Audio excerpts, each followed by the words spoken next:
오늘 우리에게 허락하신 하나님의 말씀은 창세기 43장 16절에서 34절까지의 말씀입니다. 창세기 43장 16절에서 34절까지의 말씀, 제가 가진 성경으로는 구약 69면이 됩니다. 같이 하신 줄 알고 창세기 43장 16절에서 34절까지의 말씀을 우리 한 목소리로 합독하시도록 하시겠습니다. 요셉은 베냐민이 그들과 함께 있음을 보고 자기의 청지기에게 이르되, 이 사람들을 집으로 인도하여 드리고 짐승을 잡고 준비하라. 이 사람들이 정오에 나와 함께 먹을 것이니라. 청지기가 요셉에게 명한 대로 하여 그 사람들을 요셉의 집으로 인도하니, 그 사람들이 요셉의 집으로 인도됨에 두려워하여 이르되, 저번에 우리 자루에 들어있던 돈의 일로 우리가 끌려가는도다. 이는 우리를 억류하고 달려들어 우리를 잡아 노예로 삼고 우리 나귀를 빼앗으려 함이로다 하고, 그들이 요셉의 집 청지기에게 가까이 나아가 그 집 문 앞에서 그에게 말하여 이르되, 내 주여, 우리가 저번에 내려와서 양식을 사가지고 여관에 이르러 자루를 풀어본즉 각 사람의 돈이 전에 그대로 자루 아기에 있기로 우리가 도로 가져왔고 양식사의 다른 돈도 우리가 가지고 내려왔나이다. 우리의 돈이 우리 자루에 넣은 자는 누구인지 우리가 알지 못하나이다. 그가 이르되, 너희는 안심하라. 두려워하지 말라. 너희 아버지의 하나님이 재물을 너희 자루에 넣어 너희에게 주신 것이라. 너희 돈은 내가 이미 받았느니라 하고 시므온을 그들에게로 이끌어내고 그들을 요셉의 집으로 인도하고 물을 주어 발을 씻게 하며 그들의 나귀에게도 먹을 것을 주더라. 그들이 거기서 음식을 먹겠다 함을 들었으므로 예물을 정돈하고 요셉이 정오에 오기를 기다렸더니 요셉이 집으로 오매 그들의 집으로 들어가서 예물을 그에게 드리고 땅에 엎드려 절하니, 요셉이 그들의 안부를 물으며 이르되, 너희 아버지 너희가 말하던 그 노인이 안녕하시냐? 아직도 생존해 계시느냐? 그들이 대답하되, 주의 종 우리 아버지가 평안하고 지금까지 생존하였나이다 하고 머리를 숙여 절하더라. 요셉이 눈을 들어 자기 어머니의 아들 자기의 동생 베냐민을 보고 이르되, 너희가 내게 말하던 너희 작은 동생이 이 아이냐?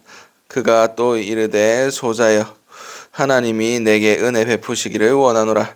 요셉이 아우를 사랑하는 마음이 복받쳐 급히 울 곳을 찾아 안방으로 들어가서 울고 얼굴을 씻고 나와서 그 정을 억제하고 음식을 차리라 하매, 그들이 요셉에게 따로 차리고 그 형제들에게 따로 차리고 그와 함께 먹는 애국 사람들에게도 따로 차리니, 애국 사람은 히브리 사람과 같이 먹으면 부정을 입음이었더라. 그들이 요셉 앞에 앉아 그들의 나이에 따라 앉히게 되니 그들이 서로 이상히 여겼더라. 요셉이 자기 음식을 그들에게 주되 베냐민에게는 다른 사람보다 5배나 주매 그들이 마시며 요셉과 함께 즐거워하였더라. 아멘. 오늘 우리에게 허락하신 창세기 43장 16절에서 34절까지의 말씀을 가지고 오늘 하루를 살아가실 은혜를 함께 나누셨으면 좋겠습니다. 우리가 먼저 기도해야 할 기도의 삶은 우리의 삶을 통하여 복음이 증거되게 하소서. 오늘 보면 16절에서 24절까지의 말씀입니다. 요셉은 베냐민이 그들과 함께 있음을 보고 자기의 청지기에게 이르되, 이 사람들을 집으로 인도에 드리고 짐승을 잡고 준비하라. 이 사람들이 정오에 나와 함께 먹을 것이니라. 청지기가 요셉의 명대로 하여 그 사람들을 요셉의 집으로 인도하니, 그 사람들이 요셉의 집으로 인도됨에 두려워하여 이르되 전번에 우리 자루에 들어있던 돈의 일로 우리가 끌려드는도다. 이는 우리를 억류하고 달려들어 우리를 잡아 노예로 삼고 우리의 나귀를 빼앗으려 함이로다 하고 그들이 요셉의 집 청지기에게 가까이 나아가 그 집 앞에서 그에게 말하여 이르되 내 주여 우리가 전번에 내려와서 양식을 사 가지고 여간에 이르러 자루를 풀어본즉 각 사람의 돈이 전액이 그대로 자루 아기에 있기로 우리가 도로 가져왔고 양식 살 돈도 우리가 가지고 내려왔나이다. 우리의 돈을 우리 자루에 넣은 자는 누구인지 우리가 알지 못하나이다. 그가 이르되 너희는 안심하라. 두려워하지 말라. 너희 하나님 너희 아버지의 하나님이 재물을 너희 자루에 넣어 너희에게 주신 것이니라. 너희 돈은 내가 이미 받았느니라 하고 시므온을 그들에게 이끌어내고 그들에게 요셉의 집으로 인도하고 물을 주어 발을 씻게 하며 그들의 나귀에게 먹이를 주더라. 아멘. 오늘 이제 요셉이 그의 형제들과 자신의 동생인 베냐민을 보고 이제 청지기에게 얘기합니다. 그래서 우리 집에서 같이 밥 먹을 거니까 준비하라 라고 얘기합니다. 근데 이 형들은 우리가 저번에 돈 문제 때문에 우리가 함정에 빠졌다. 집에 들어가면 사람들이 대기하고 있다가 우리를 잡아서 감옥에 넣을 거다. 우리를 노예로 팔 거다. 뭐 이런 얘기들을 하고 있습니다. 그래서 두려워하며 그 청지기에게 그렇게 얘기합니다. 변명을 하는 거죠. 우리 돈을 우리가 집에 가는 길에 여관에서 풀어봤는데 그 돈이 있더라. 그럼 우리가 잘못한 것이 아니라 다른 사람이 넣었다. 그래서 우리가 그 돈하고 이번에 음식 살 돈, 곡식을 살 돈 다 들고 왔다. 뭐 이렇게 얘기를 했더니 청지기가 대답합니다. 청지기가 그것은 당신들의 하나님 그리고 당신의 아버지의 하나님께서 그렇게 넣어두신 거다. 두려워하지 마라. 우리가 이미 돈을 다 받았다. 라고 얘기했습니다. 다시 말해서 요셉의 청지기도 하나님을 알고 있었다는 겁니다. 그것은 무엇을 의미합니까? 요셉이 자신의 노예 신분에서 이렇게 총리가 되었을 때 그와 함께했던 모든 사람들에게 하나님의 이름을 증거했다는 것입니다. 청지기면 요셉과 거의 대부분의 활동을 같이 했을 겁니다. 요셉이 예배 드릴 때, 기도할 때, 그 모든 하나님을 경외하며 하나님께 예배하며 하나님 중심으로 살아갔던 그 모든 삶의 양식을 요셉의 곁에서 봤으므로 그가 하나님을 알고 하나님을 경외하는 사람이 되었을 것이란 것을 우리가 알 수 있습니다. 그러므로 그럼을 통해서 우리가 무엇을 깨달을 수 있습니까? 우리의 삶을 통해서 하나님의 복음이 증거되어야 된다는 겁니다. 요셉이 가까이 있었던 사람들에게 여호와 하나님의 이름이 자연스럽게 어쩌면 요셉이 그에게 증거했을 수도 있습니다. 여호와 하나님을 믿어라. 그렇게 얘기할 수도 있었겠죠. 중요한 것은 이 청지기가 하나님을 경외하는 사람이었고 하나님을 아는 사람이었다는 겁니다. 우리는 우리 주변 사람들을 통해서 우리가 믿는 하나님 그 이름이 얼마나 증거되고 있습니까? 우리 주변 사람을 우리는 주의 이름으로 증거해야 할 책임과 그런 사명을 받은 사람들입니다. 나중에 그 사람들이 복음을 듣지 못하고 하나님의 심판대 앞에서 설 때 우리들의 이름을 참소할 수도 있습니다. 그들이 하나님을 믿었는데 나한테 한 번도 예수 믿으라는 소리를 안 하더라. 그들이 내가 예수 안 믿고 죽으면 어찌 될 줄 알고 있으면서도 지옥 가도록 내버려 두더라. 그렇게 얘기할 수도 있습니다. 그 죄에 대해서 우리에게 찾을 수도 있다는 겁니다. 오늘 하루 살아가실 때 우리 가까운 이웃들, 우리 가까이 있는 사람들에게 정말 예수 그리스도의 이름이 증거될 수 있었으면 좋겠습니다. 요셉은 자신이 믿는 하나님에 대해서 이 청지기에게 전했고, 아마 그의 집안 사람들도 다 이방인들이었지만, 애고빈이었고 다른 노예들이었을 수도 있겠지만, 다 요셉이 하는 것들을 보고 요셉이 증거하는 복음을 듣고 예수를 믿었을 수도 있습니다. 오늘 하루 우리 삶을 살아갈 때 우리가 어떤 영향력을 우리 주변에 끼치고 있는지 잘 한번 생각해 보실 수 있길 바랍니다. 우리를 통해서 생명이 흘러가야 됩니다. 우리를 통해서 복음이 흘러가야 되고, 우리를 통해서 구원이 이루어져야 합니다. 하나님께서 믿는 자들을 이 땅 가운데 남겨두신 이유는 바로 복음이 증거되기 위해서 그렇게 하셨다는 것을 기억하실 수 있는 저와 여러분들이 되시기 바랍니다. 두 번째 기도 제목은 하나님의 꿈이 이루어짐을 알게 하소서. 보면 25절에서 31절까지의 말씀입니다. 그들이 거기서 음식을 먹겠다 함을 들었으므로 예물을 정돈하고 요셉이 정오에 오기를 기다렸더니, 요셉이 집으로 오매 그들의 집으로 들어가서 예물을 그에게 드리고 땅에 엎드려 절하니, 요셉이 그들의 안부를 물으며 이르되, 너희 아버지 너희가 말하던 그 노인이 안녕하시랴? 아직도 생존해 계시느냐? 그들이 대답하되, 주의 종 우리 아버지가 평안하고 지금도 생존하였나이다 하고 머리를 숙여 절하더라. 요셉이 눈을 들어 자기 어머니의 아들 자기 동생 베냐민을 보고 이르되, 너희가 내게 말하던 너희 작은 동생이 이 아이냐 하고 또 이르되, 소자여 하나님이 내게 은혜 베푸시기를 원하노라. 요셉이 아우를 사랑하는 마음이 복받쳐 급히 울 곳을 찾아 안방에 들어가서 울고 얼굴을 씻고 나와서 그 정을 억제하고 음식을 차리라 하매. 아멘. 그렇습니다. 이제 하나님께서 요셉에게 첫 번째로 꾸게 하셨던 꿈이 무엇이었습니까? 형들과 동생들이 같이 밭에 나아가서 다 곡식단을 다 메고 있었는데, 그 곡식단이 형들의 곡식단 그리고 동생의 곡식단들이 자기의 곡식단에 둘러싸서 절했다라는 꿈을 꾸게 됩니다. 그 첫 번째 꿈이 지금 이루어지는 장면입니다. 저번에 형들만 절했을 때는 10명밖에 없었지만, 이제 11명의 모든 형제들이 자신에게 절하는 모습을 지금 이루어짐을 볼 수가 있습니다. 그렇습니다. 하나님께서 우리에게 꿈을 주십니다. 우리의 욕망과는 전혀 상관없는, 우리의 계획과는 아무런 상관이 없는 그런 하나님의 계획하심을 받은 사람들이 있습니다. 우리는 그것을 하나님의 비전이라고 얘기합니다. 하나님께서 보여주셨다. 하나님께서 우리에게 하나님께서 이루고 싶어 하시는 것, 최종적으로 우리를 통해서 이루어질 일들을 보여주셨다는 겁니다. 그것은 이루어집니다.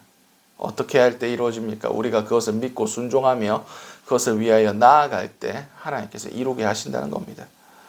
이 일이 일어날 줄 어떻게 알았겠습니까? 요셉이 애굽에 팔려갈 때만 해도 이 일은 일어나지 않을 거라고 생각했었습니다. 했을지도 모릅니다. 형들도 그가 죽었다고 여기고 있었습니다. 그 꿈에 대해서는 기억하는 자가 없었을 수도 있습니다.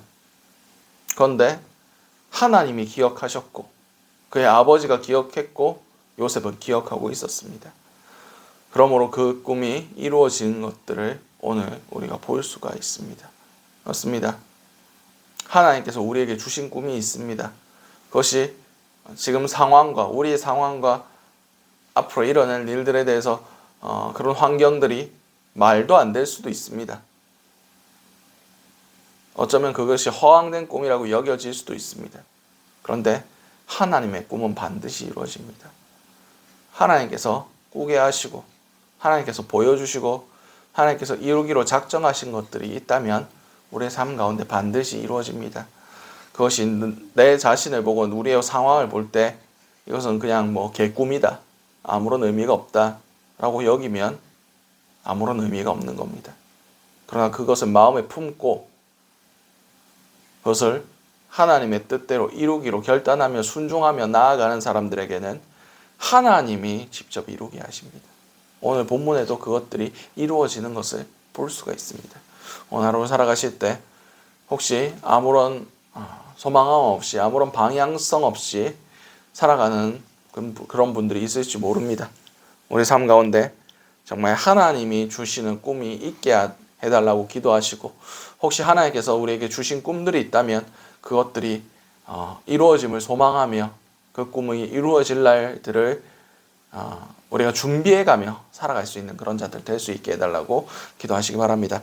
마지막 기도 제목은 화평을 누리게 하소서. 본문 32절에서 34절까지의 말씀입니다. 그들이 요셉에게 따로 차리고 그 형제들에게 따로 차리고 그와 함께 먹는 애굽 사람에게 따로 차리니 애굽 사람은 히브리 사람과 같이 먹으면 부정을 입음이었더라. 그들이 요셉 앞에 앉되 그들이 나이에 따라 앉히게 되니 그들이 서로 이상히 여겼더라. 요셉이 자기 음식을 그들에게 주되 베냐민에겐 다른 사람보다 5배나 주매 그들이 마시며 요셉과 함께 즐거워하였더라. 아멘. 오늘 본문에서 이제 요셉이 그들에게 상을 차려주고 그들과 함께 먹기 시작합니다. 그리고 요셉이 그 형들에게 따로 다 챙겨주는데 그의 동생이었던 베냐민에게는 5배, 다른 사람들보다 5배의 음식을 더 주고 그리고 그들과 함께 먹고 마시며 즐거워했다. 성경 기록하고 있습니다. 그렇습니다. 왜 그들이 즐거워할 수 있었느냐? 그들이 요셉에 대한 죄에 대해서 회개하고 그 문제가 하나님 앞에서 해결되었기 때문입니다. 그렇습니다. 우리는 우리의 죄들이 해결될 때, 우리의 문제들이, 우리의 쌓인 그런 쓴뿌리들이 해결될 때 화평을 누릴 수 있습니다. 그런 어려운 문제들, 그런 마음이 상하고 힘겨운 문제들이 우리 가운데 있을 때 표면적으로 즐거워할 수는 있겠지만 그 가운데 화평을 누릴 수는 없습니다. 우리가 하나님과의 문제도 이와 같습니다. 하나님 앞에 죄악을 가지고 있을 때 표면적으로는 화평을 누리는 것 같지만 우리가 어려운 상황이 오면 근심과 걱정이 다시 우리 가운데 생길 수밖에 없습니다. 그러나 우리가 하나님 안에서 이런 죄의 문제들이 하나씩 해결될 때에 하나님의 온전한 통치와 온전한 화평이 우리 가운데 임한다는 것을 알 수 있습니다. 이것은 인간관계 가운데도 동일하게 적용됩니다. 우리 가운데 아직 풀지 못한 문제들, 화평하지 못하게 하는 사단의 계략들이 있다면 우리 가운데 그 모든 것들을 용서하고 용납하고 회개하고 서로 하나 될 수 있는 귀한 은혜들이 있길 원합니다. 우리가 이런 것들에 대해서 그냥 시간이 지나면 해결될 거다라고 얘기하면 오히려 그것들이 생각하지 못한 방향으로 그것이 불거지고 관계를 깨트릴 경우도 있습니다. 그 모든 잘못된 것들, 상처 입었던 것들, 상처 입힌 것들, 그 모든 것들이 해결되지 않고서는 온전한 화평을 누릴 수가 없습니다. 우리 삶 가운데 정말 하나님의 도우심과 하나님의 만져주심 가운데 온전한 화평을 누렸으면 좋겠습니다. 그러면 통해서 사단이 우리를 정죄하는 그 정죄부터 우리를 묶고 우리를 괴롭게 하고 있는 그 모든 쓴뿌리로부터 자유함을 얻기 원합니다. 그것은 하나님과 내 관계의 문제로만 해결되지 않습니다. 사람들과의 관계로 그것이 마무리되고 사람들의 용서가 있을 때 그것이 매듭지어지는 겁니다. 오늘 하루 살아가실 때 정말 우리가 사람들 앞에서 그리고 하나님 앞에서 그 모든 것들이 매듭지어지고 참된 화평과 하나 되는 은혜가 임할 수 있게 해달라고 기도하신 저와 여러분들이 되시기 바랍니다. 오늘 주셨던 말씀들로 기도하시고 각자의 기도 제목으로 기도하신 후 자유롭게 돌아가시도록 하시겠습니다. 우리 주여 한번에 치시는 통성으로 기도하시도록 하시겠습니다. 주여, 사랑하는 충만하신 아버지 은혜를 너무나 감사드립니다. 하나님, 우리 삶 가운데 정말 복음이 증거되는 귀한 은혜들이 있길 원합니다. 우리의 삶을 통해서 구원을 받는 영혼들이 있길 원합니다. 아버지, 오늘 하루의 삶이 정말 주님께서 이 땅 가운데 허락하신 그리스도의 편지요, 그리스도의 향기가 될 수 있길 원합니다. 주여, 우리를 통해서 구원받는 영혼들이 많게 하여 주시옵소서. 주여, 주님께서 우리에게 주신 하나님의 꿈이 이루어지는 역사에 있게 하여 주시옵소서. 아버지, 그 꿈을 향하여 오늘 하루도 달려나아갈 수 있는, 준비되어질 수 있는 귀한 하루가 될 수 있길 원합니다. 주여, 우리의 삶을 주님 손에 올려드리오니 주님께서 원하시는 뜻대로 빚어주시고 주님께서 원하시는 방향성으로 이끌어주심을 통하여 최종적으로 주님께서 우리가 원하시는 계획과 비전들이 이루어질 수 있게 도와주시옵소서. 주여, 우리가 온전히 화평을 누리는 자들이 될 수 있기 원합니다. 우선은 하나님과 화평을 누리게 하시고, 그리고 우리가 죄진 자를 사하여 준 것 같이 우리 죄를 주님께서도 사하여 주시고, 우리의 관계와 우리의 만나는 모든 사람들 가운데 온전한 화평과 하나됨을 있게 하심을 통하여 주님, 우리의 삶이 주님 통치하시는 천국이 될 수 있게 도와주시옵소서.